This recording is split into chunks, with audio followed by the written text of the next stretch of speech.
Waalaikumsalam warahmatullahi wabarakatuh. Saya seorang pelakon. Kalau kita berlakon harus pegang tangan, tidak berlapik. Adakah haram? Ini agak susah sikit.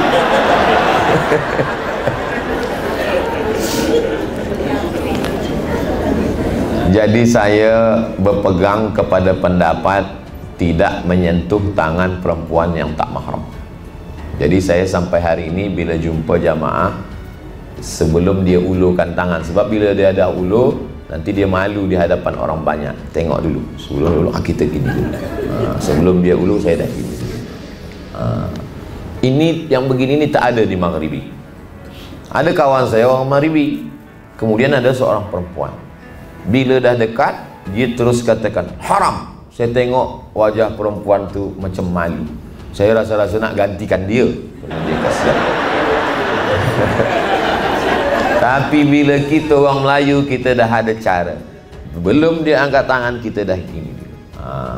Kalau saya bukan setakat bersalaman, berfoto pun saya tak nak, ambil gambar tak nak. Selama di Malaysia jangan tersinggung, jangan sakit hati. Bila ada perempuan mesti ada lelaki kanan kiri. Sebab apa? Sebab ada perempuan ambil gambar, nanti orang crop. Lepas tu keluar berita Ustaz Somad berbini 3, 4. Itulah. Jadi fitnah. Tapi ini kan lakon Ustaz. Ini kan setakat dilakon saja. Lepas ini kan tidak. Kalau boleh hindar-hindarkanlah, jauh-jauhkanlah. Kita khawatir bila kita mati diazab tangan kita dengan paku dari neraka. Bila kita tanya malaikat, ini kenapa begini? Kata malaikat, ini lakon je.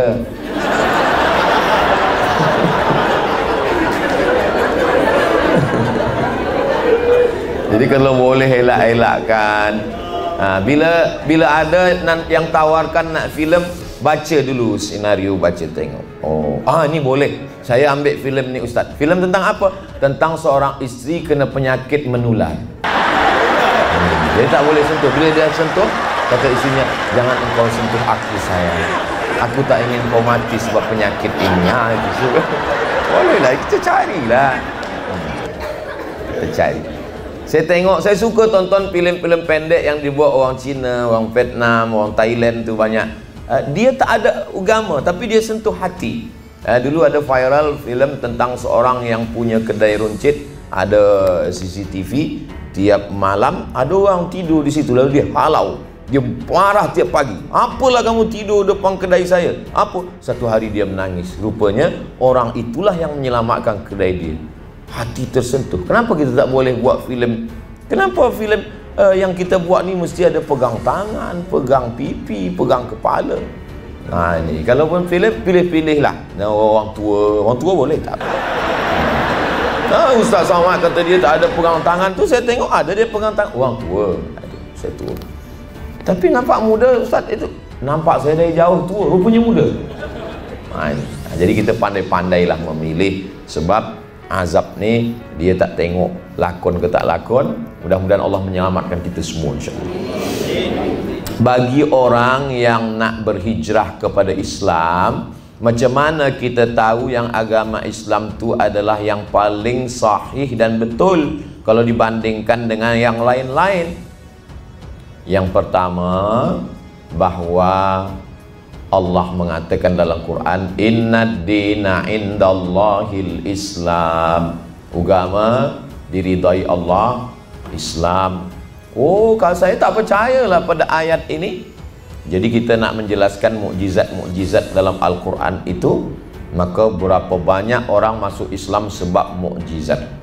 Dia dapat hadiah, gift Quran. Terima kasih, dia bawa balik ke rumah. Sampai di rumah, dia tengok, dia buka ayat tentang iqtarabatis sa'atu wan syaqqal qamar. Hari kiamat dah dekat, al-qamar, bulan terbelah. Bila dia buka Quran tentang ayat itu, dia tonton di televisyen, di TV, berita tentang NASA Amerika menemukan bahwa bulan pernah terbelah. Ada jurang yang dalam, bulat, seakan-akan bulan pernah terbelah. Dia tonton TV, dia tengok itu. Sebab itu dia masuk Islam. Jadi mukjizat akhir, Allah berjanji, sanurihim ayatina, kami akan tunjukkan ayat-ayat tanda-tanda kebesaran kami. Jadi bila kita cakap Islam ni agama yang betul, mana betulnya Islam? Pokok betul lah. Kalau tak betul, tak ada. Jangan banyak tanya. Banyak tanya ini masuk neraka nanti. Islam di akhir zaman ini nanti orang akan masuk Islam sebab kebenaran-kebenaran. Sanurihim ayatina fil afaq, kami akan tunjukkan di semesta alam bahwa Islam ini benar. Dari mana? Dari bukti yang ada di dalam Al-Quran. Membasuh bekas jilatan anjing pakai air tanah. Apa guna air tanah ni? Sabun dah ada, sampo dah ada, alkohol dah ada. Kenapa guna air tanah? Tahun 1999 ada seorang pakar mukjizat Al-Quran dan Sunnah datang ke Kahira. Situ dia tunjukkan bahwa bakteri yang ada di dalam air liur anjing dan babi, mohon maaf, khinzir, tak mati disebabkan oleh sabun, sampo dan apapun. Dia hanya mati ada bakteri yang dari air tanah. Itulah maka disiram. Orang putih, orang barat, Europe, Amerika melihat itu, mereka setengahnya bersyahadat. Sebab dari mana ilmu ini datang kalau bukan dari Allah Subhanahu wa ta'ala. Itu maka anak-anak kita silakan dia belajar kemanapun, nanti dia akan menemukan kebenaran, dia akan sampaikan, semua akan menerima Islam kerana ilmu, kerana akhlak. Inna fi khalqis samawati, penciptaan langit, wal ardi, penciptaan bumi, wa ikhtilafil laili wan nahar, perputaran siang dan malam, la ayat, itu semua ayat-ayat. Jadi bila kita membaca ayat surah Yasin, surah Al-Fatihah, itu bagi orang yang dah Islam, bagi orang yang dah hijrah. Bagi yang belum, dia nak menengok mana ayat-ayat kauniyah alam semesta. Maka wa banaina fawqakum sab'an shidada, kami bina di atas kamu ada 7 lapis langit. Orang Amerika meneliti, rupanya di atas ni ada batu besar yang akan menyerang bumi. Tapi batu besar ni meteor, manakala dia mendekati bumi, dia sama macam ais yang diletakkan di atas kuali yang panas. Mengecik, mencair, hilang, tak sampai ke bumi. Meteor tak sampai ke bumi sebab apa? Sebab ozon, lapisan ozon 7 lapis. Bila dia baca Allahu Akbar, 7 lapis, dari mana Nabi Muhammad tahu 7 lapis? Bainahuma barzakhun la yabghiyan, antara air laut Selat Melaka dengan air sungai yang ada di Semenanjung, yabghiyan, la yabghiyan, tak berjumpa. Kalaulah air laut itu masuk ke sungai yang ada di Semenanjung, maka matilah kita semua. Kita boleh hidup 3 bulan kalau tak ada nasi. Kita boleh hidup 3 hari saja kalau tak ada air. Kita hanya hidup 3 detik kalau tak ada harapan. Maka orang yang putus harapan, cepat dia mati. Maka air tawar tidak masin. Sebab apa? Sebab Allah jaga ada yang disebut dengan bainahuma barzakhun, ada pemisah, sehingga air yang ada di laut tak masuk ke sungai kita, tak masuk ke tanah kita. Siapa ini? Dia baca dalam Quran. Jadi orang yang mencari Islam ini, dia akan terbuka hidayah manakala dia baca-baca ini semua. Ghulibatir Rum, pasukan Rum dikalahkan. Di mana? Fi adnal ardi, di bumi yang terdekat. Pasukan Rum dikalahkan di bumi yang terdekat, maksudnya adalah Dead Sea, laut mati di Jordan. Dulu orang memahami laut yang terdekat ni maknanya dekat dari Mekah, dekat dari Madinah. Rupanya ada makna lain sekarang. Bumi yang paling rendah dari permukaan laut. Dari mana Nabi Muhammad tahu tentang itu? Dia tak pernah belajar. Saya berdua dengan seorang doktor. Doktor ni dia masalah kandungan.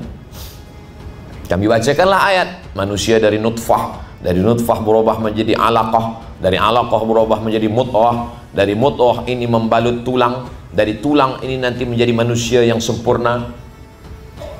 Lengkap dalam hadis, 40 hari dalam bentuk nutfah, 40 hari dalam bentuk alaqah darah, 40 hari dalam bentuk daging, daging tadi membalut tulang menjadi makhluk yang sempurna. Rupanya doktor ni pernah jumpa seorang pakar dari Amerika tentang masalah kandungan janin. Dia tanya, Nabi kami 14 abad silam, 1400 tahun lampau, dah tahu proses dari mulai nutfah menjadi alaqah menjadi mudghah. Kata dia, mungkin Nabi kamu tu dah punya teleskop. Sebab mereka tak tahu. Tapi bagi kita mudah saja. Dari mana ini? Wa ma yantiqu 'anil hawa in huwa illa wahyun yuha. Nabi bicara bukan ikut hawa nafsu, tapi dari Allah Subhanahu wa taala. Jadi puan-tuan, sahabat-sahabat yang ada di seni ini amat sangat boleh bercerita, baca buku, bawa para ulama, buatkan filem tentang ini dengan bahasa kelembutan, bukan dengan pedang, bukan dengan marah, tidak dengan tazkirah, tapi dengan menonton mereka. Oh, inilah ilmu pengetahuan. Itu hanya boleh dilakukan oleh orang-orang yang berilmu, dan ilmu inilah yang kita sebarkan. Terbuka hidayah. Ayyahdiyallahu bika rajulan wahidan. Satu orang dapat hidayah, khairum minad dunya wa ma fiha. Lebih baik daripada dunia dan seisinya. Jadi tuan-tuan banyak punya follower, viewer, subscriber. Ini semua akan tengok. Bila dia tengok, oh ini orang yang kami sukai, kami ikuti, dia dekat dengan Allah, dia sembahyang. Masya Allah. Jadi kalau ada orang, saya tak sukalah tengok pelakon itu bila sembahyang dia posting baik. Sebab apa? Sebab banyak orang sembahyang bukan sebab tazkirah Ustaz Samad, masuk neraka. Kata dia, iya kalau neraka tak ada. Kalau tak ada, dia tak percaya. Tapi bila dia tengok pelakon yang dia suka sembahyang, dia sembahyang, aku kenapa tak sembahyang? Posting lah. Tapi saya baru sembahyang Jumaat aja Ustaz. Tak apa. Tahap awal. Ada banyak peraturan dan atur cara dalam agama Islam, dan hati kita rasa tersekat untuk ikuti dia. Macam mana ni Pak Ustaz? Bila kita belum masuk, kata setan, Islam ni susah lah. Dia mesti mandi, mesti wudu, mesti tayamum, ada pula sembahyang subuh, zuhur, asar, maghrib, isyak. Setan memang macam itu. Bila kita dah sembahyang, setan akan risaukan pikiran kita dalam sembahyang itu. Bila kita dah selesai sembahyang, dia akan tak pernah berhenti. Ini memang kerja setan. Setan belum pension lagi. Jadi memang la atiyannahum min baini aydihim, aku akan datang dari depan, wa min khalfihim, dari belakang, wa an aymanihim, dari kanan, wa an syama'ilihim, dari kiri, alladzi waswisu fi sudurin nas, waswisu, berbisik-bisik. Ini memang dah kerja setan. Kita lawanlah itu. Semua aturan yang ada dalam Islam ini, itu semuanya untuk kita, bukan untuk Allah Subhanahu wa taala. Bersih. Jadi rupa-rupanya orang-orang yang bersih itu bila dia pergi ke restoran, dia basuh tangan, dia basuh muka. Naik pesawat terbang, dia duduk di kelas eksekutif, tak lama datang pramugari membawa sapu tangan basah yang dengan air suam panas, dia basuh muka. Saya bila dia bagi tuala tu, saya tak basuhkan. Saya tak ke muka saya. Terbayang saya, ini dah ke muka berapa orang. Tapi bukan saya nak suruh puan-tuan ikut saya, pikiran saya saja. Ini bersih. Artinya apa? Rupanya mereka basuh tangan, basuh muka, basuh tangan, basuh muka. Siapa yang mengajarkan basuh tangan, basuh muka? Lebih daripada itu 14 silam. Basuh muka, basuh tangan, kepala, telinga, kaki, lebih lengkap dan sempurna Islam. Jadi nanti mereka setakat sekarang ni baru masuk muka, basuh tangan. Mungkin 100 tahun lagi baru dia kepala, telinga dan kaki. Proses dalam Islam yang luar biasa. Saya jumpa dengan doktor. Kata doktor ni, Ustaz Samad, ini badan kita ni ada lubang. Bila kita nak masukkan makanan, masuk lubang. Bila nak masuk angin, ada lubang kulit. Tapi tulang tak ada lubang. Jadi macam mana tulang ni boleh makan? Banyak bergerak. Macam mana kita banyak bergerak? Itulah orang ada maraton, ada exercise, ada macam-macam. Dia berlari, macam-macam. Tapi kita orang Islam, dia bergerak, tegak, rukuk, sujud. Macam mana tulang leher boleh makan? Qabliyah subuh, Assalamualaikum warahmatullahi. Assalamualaikum warahmatullahi. Qabliyah subuh, sembahyang subuh. Qabliyah zuhur, zuhur. Ba'diyah zuhur. Qabliyah asar, asar. Qabliyah maghrib, maghrib. Ba'diyah maghrib. Qabliyah isya, isya. Ba'diyah isya. Tahajud, witir, duha, isyraq, awabin. Sehat walafiat. Jantung kita di bawah, otak kita di atas. Berat darah ni naik dari jantung ke otak sebab dia mendaki ke atas. Maka dibantu dengan sembahyang. Mana kita bersujud, berapa kali kita sujud dari mulai subuh hinggalah malam. Maka saat itu turunlah darah membawa oksigen turun ke otak, maka sehat walafiat. Nanti orang baru sadar, oh ini rupanya hikmah rahsia daripada ajaran Islam membuat orang sehat. Tapi kenapa orang Islam sakit? Sebab dia sujud tak sempat darah tu sampai ke otak, baru sampai ke tengkuk dia tegak lagi. Kata darah ni, apa ni, serius ni kita ni, aku belum sampai lagi, kata dia. Jadi rahsia-rahsia semua dalam Islam ni tentang kebersihan, tentang kesihatan. Tapi bukan maknanya kita sembahyang, kita kata aku sembahyang zuhur supaya leher sehat, jantung sehat, kepala sehat. Tidak, kita tetap lillahi ta'ala. Sihatnya itu adalah hadiah daripada Allah subhanahu wa ta'ala. Memang kita tengok Islam ni banyak betul aturan, tapi bila kita amalkan, itu semuanya kembali kepada kita semua. Islam agama yang amat sangat detail, sampai yang kecil-kecil dia uruskan semuanya. Itu semua untuk kebaikan manusia, sebab ini datang daripada Allah subhanahu wa ta'ala. Yasin wal Qur'anil Hakim innaka laminal mursalin ala siratim mustaqim tanzilal azizir rahim, dari Allah subhanahu wa ta'ala. Saya mengenali seseorang yang sangat kuat ibadahnya, bersedekah, hadir ke majlis ilmu, tapi kata-katanya selalu menyakiti orang sekelilingnya, pemarah dan tiada akhlak yang sepatutnya bagi seorang muslim. Boleh jelaskan Ustadz kaitannya dengan hablum minallah hablum minannas? Ada seorang pensyarah, sahabat saya, dia puasa Isnin Khamis tapi pemarah. Jadi kawan dia tanya ke saya, Ustaz Somad, iya, kenapa kawan kita terpuasa Isnin Khamis tapi dia pemarah? Kata saya, marah dia tu dah berkurang sebab dia dah puasa Isnin Khamis. Bila dia tak puasa Isnin Khamis, lebih daripada itu lagi. Oh, Ustaz Somad ni membela dia lah. Maknanya adalah mungkin dia dalam proses, tapi ada makna lain. Jangan berhenti di situ. Yang jadi masalah ini adalah bila kita rasa kita dah sampai di last station. Jangan. Saya tak pernah merasa saya dah sampai, belum. Kita selalu merasa kita dalam proses menuju kesempurnaan. Tak boleh. Belajar memang BA, Master, PhD, Profesor. Tapi dalam Islam belajar minal mahdi ilal lahdi. Saya tetap sampai hari ini, saya tetap membaca, saya tetap belajar. Banyak yang kita tahu, lebih banyak lagi yang kita tak tahu. Macam berjalan tepi pantai. Bila kita jalan tepi pantai, pertama air itu menenggelamkan hingga ke lutut kita. Lepas tu dia tenggelam sampai ke pinggang kita, lama-lama tenggelam sampai ke leher kita, lama-lama kita tenggelam tapi lautan masih banyak. Begitulah kita belajar Islam ini. Awal-awal kita sangka, oh, belajar pertama di pondok kitab tafsir Jalalain, bawa ke mana-mana, pergi ke masjid, sangka orang nak baca, rupa untuk bantal tidur.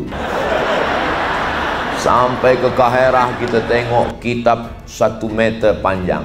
Oh, rupanya ilmu yang selama ini tak ada apa-apa. Jadi bila kita tengok ada kawan rajin sembahyang, rajin majlis, masih marah, mungkin dia dalam proses. Tapi kita sampaikan, kamu jangan berhenti di situ. Bahwa terus orang yang baik, kata Nabi SAW, adalah akmalul mu'minina imanan. Orang yang paling sempurna imannya siapa ya Rasulullah? Ahsanuhum khuluqan. Orang yang paling baik akhlaknya. La yadkhulul jannah, tak masuk surga. Man kana fi qalbihi, siapa yang dalam hatinya mithqala habatin min khardalin min kibrin, ada sombong sebesar biji sawi. Suatu nanti masa kita akan dihadapkan pada Allah Subhanahu wa taala. Ya'ti yaumal qiyamati bi salatin, ada orang yang menghadap Allah sembayangnya banyak. Wa siyamin, puasanya banyak. Wa zakatin, zakatnya banyak. Wa hajjin, haji umrahnya banyak. Qad syatama haza, lidahnya kasar, mencaci maki, sumpah serapah, hamun fulan fulan. Semua mereka akan datang menuntut kepada dia. Itulah maka saya bila tazkirah selalu saya sampaikan, demikianlah tazkirah ini saya sampaikan. Bila ada kata-kata yang tak berkenan di hati, sudikah puan-tuan memaafkan saya? Semua cakap sudi, selesailah saya. Daripada saya cari di padang mahsyar, susah kita nak mencari. Di padang lumut aja susah, pergi padang mahsyar. Semua kita akan berkumpul Semua umat manusia ini berkumpul. Dari mula Nabi Adam hingga Adam Smith. Semua akan menghadap Allah Subhanahu Wa Taala. Sekecil apapun akan dihisap di hadapan Allah Subhanahu Wa Taala. Ada orang sembayangnya banyak, puasanya banyak, zikirnya banyak, dia sangka dia dah siap masuk surga. Manakala dihisap, cerita ni ada dalam kitab Risalah Al-Qushairiyah, Imam Al-Qushairi. Dulu kita dah khatamkan di masa Covid, saya tak pergi. Saya sebelum Covid hingga sekarang 3 tahun setengah tak ke Kuala Lumpur. Inilah first time pertama kali lepas Covid. Saat tu kita di online saja. Di dalam kitab tu saya baca, dia banyak sembahyang, banyak puasa, banyak haji, banyak zikir, banyak khatam Quran. Tapi manakala dihisap, hisapnya lama. Sebab apa? Balik kenduri, tersangkut daging di celah gigi. Tak lepas-lepas. Lama lagi sampai rumah. Dia berjalan, dia ambil ujung ranting kayu rumah orang. Dia cucukkan. Alhamdulillah lepas. Rupanya itulah yang lama hisap. Ujung ranting, mana ada orang rugi? Kita bukan ujung ranting. Sama buah-buahnya sekali kita ambil. Jangan aniaya orang, jangan makan harta haram, jangan rosakkan hati orang, jangan ambil harta orang, jangan ganggu anak orang, bini orang, kawan orang. Maka insya Allah kita akan selamat. Ibadah ni dua. Ibadah ni dua. Satu action, satu off. Sembayang, action. Tegak, ruku, sujud. Haji, tapi ada yang tak ada action sama sekali. Off. Apa dia? Menahan diri. Tak makan harta orang, tak ganggu orang, tak rosakkan orang. Jadi banyak orang menganggap yang namanya ibadah itu adalah puasa, zikir, baca Quran. Ada ibadah yang lebih hebat. Diam, tak mengganggu orang, tak rosakkan hati orang, tak cakap kasar. Tapi jangan lepas tazkirah ni, esok tak ada lagi. Sebab tazkirah Ustaz Somad, laki saya tak sembahyang sunat lagi. Bila ditanya, kenapa tak sembahyang? Cukup diam saja. Tak juga. Maknanya kita tetap sembahyang sunat, kita tetap zikir baca Quran, tapi jangan sampai rosakkan hati orang, kacaukan pikiran orang, sakiti hati orang. La yadkhulul jannata nammamun. Tak masuk surga orang yang suka mengadu domba. Mengadu domba, cakap ini bawa kemari, cakap ini bawa kemari, menengok orang berkelahi kita senang. Dulu orang bila nak melaga orang, dia datang ke rumah orang. Datang ke rumah ini, datang ke rumah ini. Sekarang tak. Dia cukup tulis di grup WhatsApp. Dia cukup kirimkan voicemail. Dia cukup fitnah sana, buat sindir sana, sindir sini, tulis di FB, tulis Instagram. Ustaz Somad olok-olok Instagram, FB. Dia pun ada Instagram. Ada. Yang belum follow lah.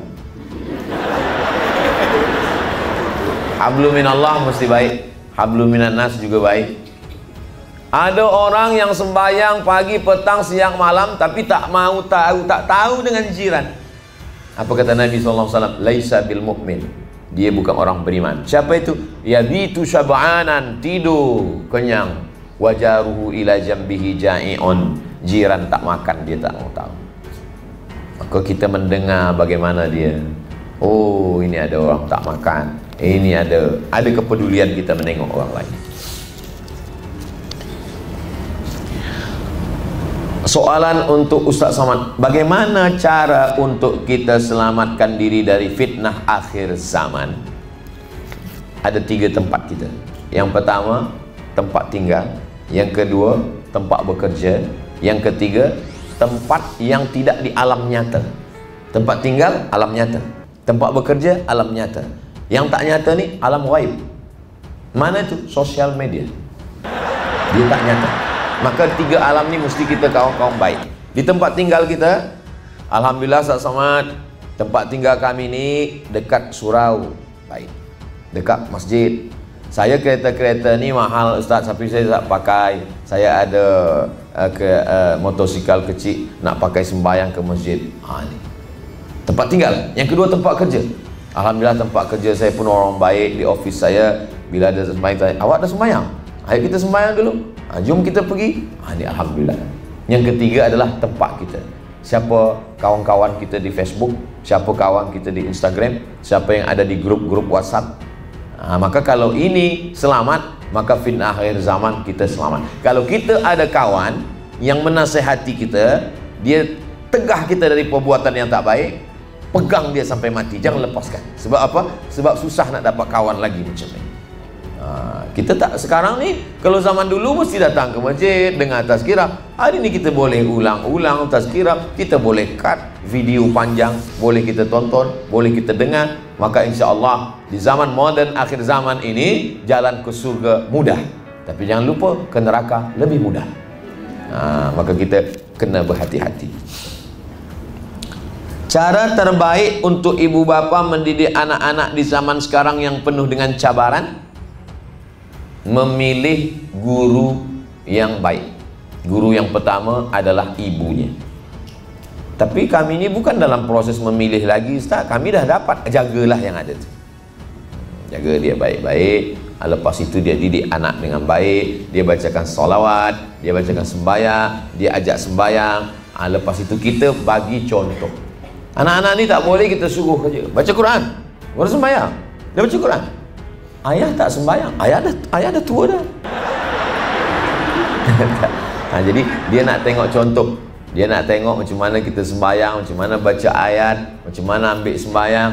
Siapa yang masih ingat bila last kali bagi tahu anak begini cara berwuduk, air mesti sampai siku, macam mana masukkan jari ke lubang telinga, ini bagian dalam, ini yang di daun telinga, macam mana celah-celahkan kelingking masuk ke kaki supaya ada basah, macam mana bunyi ra, macam mana bunyi ha, macam mana qalqalah, macam mana idgham, macam mana dha, macam mana jim. Kita mengajar. Baru selepas tu kita bagikan ke guru mengaji. Saya tak pandai betul, ini guru mengaji, masukkan tadika Islamik dekat rumah atau di pondok tahfiz Quran. Selepas itu bila dia dah besar nak masuk ke universiti, terbanglah sejauh mata memandang. Di hari putang, hari petang dia akan pulang, dia dah tahu ke mana tempat dia. Bila kita dah didik dia, lepas tu kita lepas tanggungjawab di hadapan Allah. Mudah-mudahan semua anak-anak kita baik-baik, soleh-solehah. Kullukum ra'in, setiap kamu adalah pemimpin. Wa kullukum mas'ulun ar-ra'iyati, setiap ayah akan ditanya di hadapan Allah. Itu maka ayat untuk lelaki. Ya ayyuhalladzina amanu, hai lelaki, hai suami, qu anfusakum, jaga dirimu, wa ahlikum, istrimu, nara, dari api neraka. Jadi dari lelaki ini memang dia warisan 2 kali bagian perempuan. Bukan berarti Islam ini tak adil, tapi dia ada tanggung jawab. Lelaki yang membagi nafkah, lelaki yang membagi nasihat. 5 hak perempuan terhadap lelaki: makan, pakaian, tempat tinggal, pendidikan, perhatian. Wajib bagi lelaki. Maka karena berat ini banyak lelaki sekarang dia tak siap nak jadi lelaki. Bila ditanya, kamu lelaki apa perempuan? Sebenarnya saya ini perempuan tapi masuk dalam badan lelaki. Kita mesti lelaki. Ini memang sudah dipilihkan Allah Subhanahu wa ta'ala. Apa tindakan pertama untuk perbaiki akhlak? Guru yang terbaik adalah kawan. Itu kata Imam Ibnu Maskayri. Nama kitabnya Tahzibul Akhlak, menghaluskan akhlak. Jadi yang paling tahu itu adalah kawan. Jadi saya mesti tanya ke kawan saya, apa yang kurang? Kawan, orang yang dekat dengan kita. Ibu kita, dulu masa almarhumah mak masih ada, saya bawa pergi tazkirah. Lepas tazkirah saya tanya, macam mana tazkirah tadi mak? Aku dengar kau macam orang mengamuk. Tak boleh ke kau turunkan suara kau sikit? Lepas tu saya turunkan sikit. Jamaah semua, mari kita bertakwa. Pergi tazkirah lagi masjid, saya tanya, macam mana tadi mak? Kau bercakap macam dikejar anjing. Cepat betul. Apa tak bercakap pelan macam orang bercerita? Macam mana tadi? Jadi orang yang bersama dengan kita. Selepas mak meninggal, isteri tanya, macam mana tadi? Mata menengok perempuan aja lah, macam tak ada lelaki. Itu maka dari tadi saya tengok lelaki. Jadi ada orang. Bukan berarti kita dah ustaz, kita dah profesor, kita lah yang segalanya tahu. Dah. Saya tak tahu kepiah saya ni apakah lurus atau miring, mana tahu? Siapa bagi tahu? Ada orang bagi tahu. Dia tunjuk-tunjuk. Bagi kita luruskan. Orang gelak aja, tengok kepiah kita miring, dia gelak. Lagi kita ada yang bagi tahu. Cermin dia bagi tahu kita, tapi cermin tak jujur. Telinga kanan dia kata kiri. Maka bila kita selfie, sedang makan, komen orang, ustaz jangan makan pakai tangan kiri, haram tu. Dia pakai tangan kanan, kita guna mirror. Sebab apa? Sebab dia balikkan, tak betul dengan yang ada di cermin. Yang paling jujur adalah kawan. Jadi kalau dapat isteri yang jujur, suami yang jujur, kawan yang jujur, orang tua yang jujur bagi tahu kelemahan kita. Orang hanya bagi tahu kelebihan. Kamu Masya Allah the best lah, padahal dia sebenarnya nak jatuhkan kita. Pujian menjatuhkan kita. Tapi satu saat perlu juga orang bagi pujian untuk bagi semangat dia. Orang sakit di rumah sakit, kita mesti bangkitkan semangat. Kita tak boleh jujur. Macam mana kau tengok aku ni? Kalau macam ni tak sampai hari Jumaat nampaknya selesai ni. Bagilah dia semangat.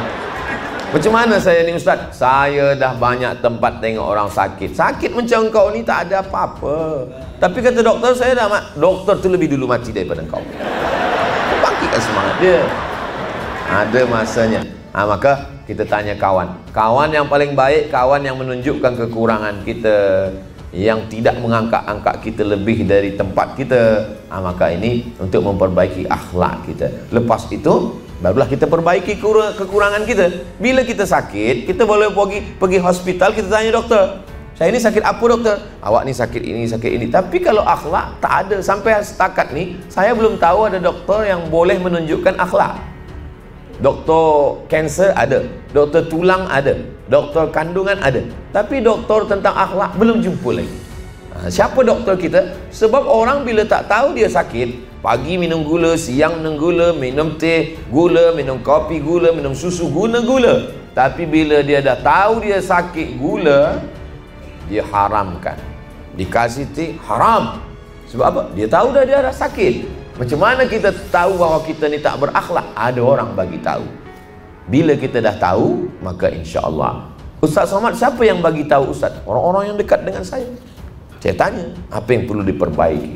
Bila saya pergi pada ustaz, pada tuan guru, pada orang baik, saya tanya. Jamaah pun begitu juga. Kalau nak bagi tahu saya, janganlah depan orang ramai, nanti saya malu. Bagi tahulah manakala kita duduk berdua, bagi tahu. Ustaz Somad, ada hal yang nak saya bagi tahu ni tentang kekurangan ustaz. Boleh kita 4 mata?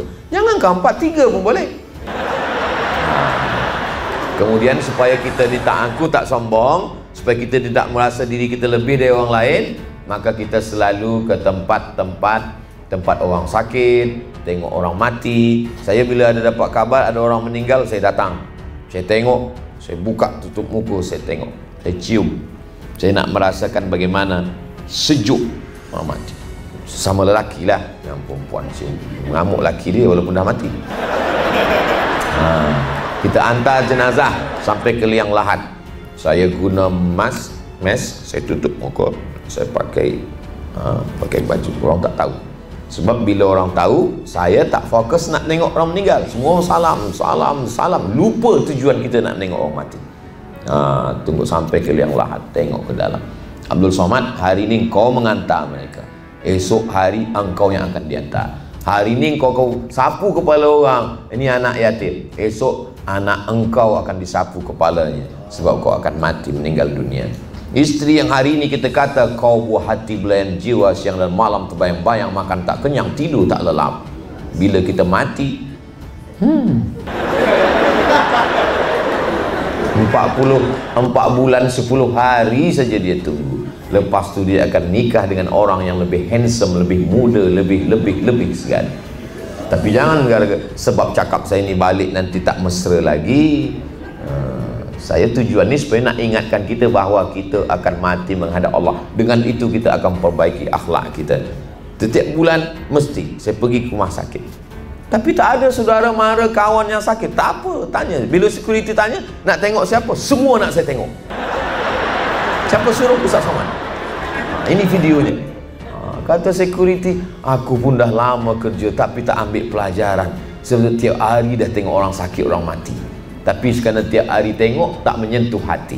Jadi kita perlu tengok ini. Ada nasihat yang berbunyi bersuara, tapi ada nasihat yang tak berbunyi dan tak bersuara. Dia masuk ke dalam hati kita. Habis. Itulah pertemuan kita petang ni. Masya Allah, tabarakallah, lebih 5 minit. Mudah-mudahan Allah mengampunkan dosa. Di akhir majlis mari kita sama berdoa kepada Allah. Allah mudahkan semua urusan kita. Allah jaga keluarga kita sakinah mawaddah warahmah. Anak-anak kita soleh dan solehah. Kita dibagikan istiqamah hati zahir dan batin. Mati kita husnul khatimah. Kita bersama Rasulullah SAW. Untuk niat yang baik ini Al-Fatihah. Baiklah, dalam video ini adalah beberapa pertanyaan dari artis-artis yang ada di Malaysia. Pada waktu itu beliau mengisi acara di negara Malaysia. Beliau memberikan pandangan tentang menyentuh wanita yang bukan mahram dalam acting, dan ini adalah pertanyaan dari salah satu audien yang ada di sana.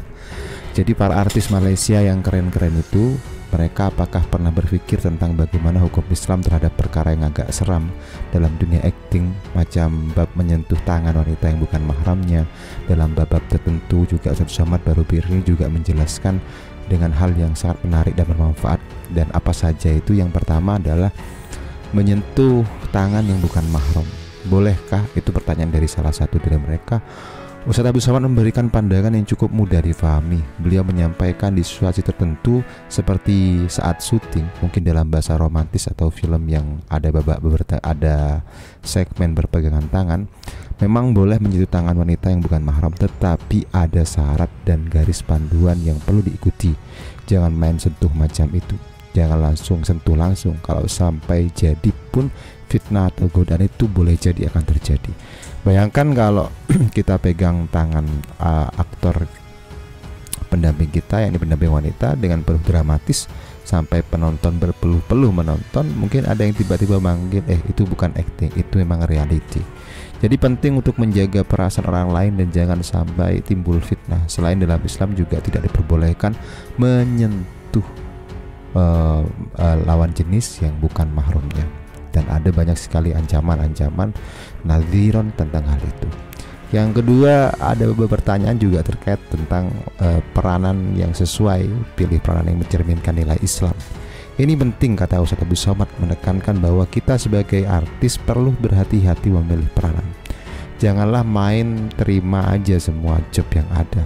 Kalau peranan yang ditawarkan ada banyak, misal bermacam-macam berpegangan tangan, berpelukan, atau bahkan berciuman, lebih baik untuk kita pikir 2 kali untuk mengambil acting ini. Sebab ini bukan saja soal duit atau popularitas, tapi juga pengaruh moral kita sebagai seorang muslim, juga pengaruh bagi penonton-penonton yang menonton video kita.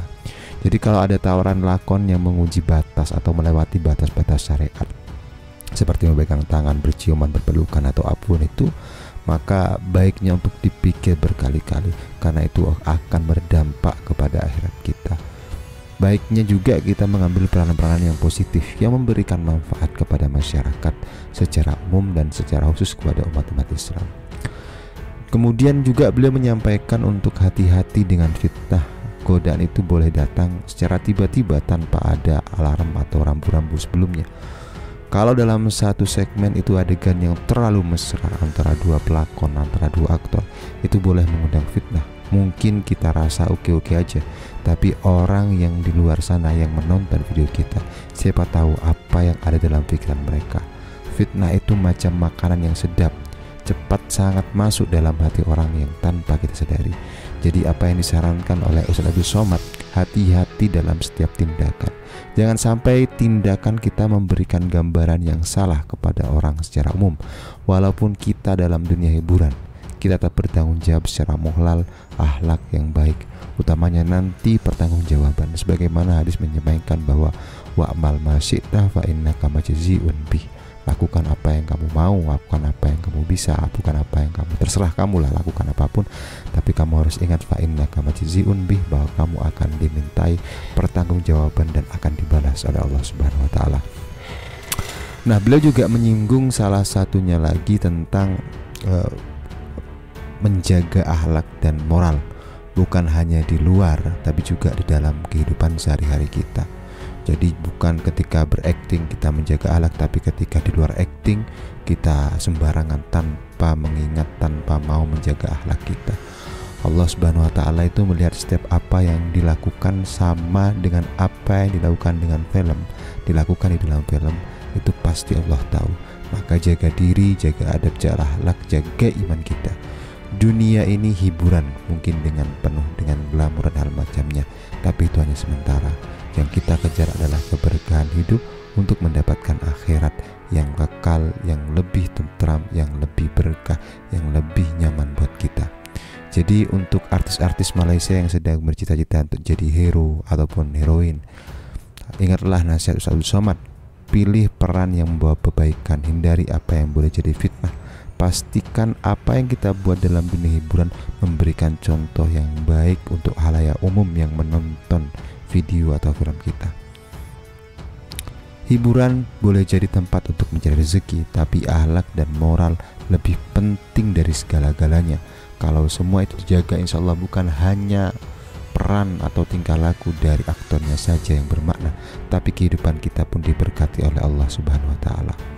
Jadi bagi para artis di sini silahkan berakting, tapi jangan lupa untuk menjaga akhlak, menjaga tuntunan syariat yang sudah ditetapkan oleh Allah Subhanahu wa Ta'ala melalui Rasulullah SAW. Terima kasih. Kurang lebihnya mohon maaf. Assalamualaikum warahmatullahi wabarakatuh.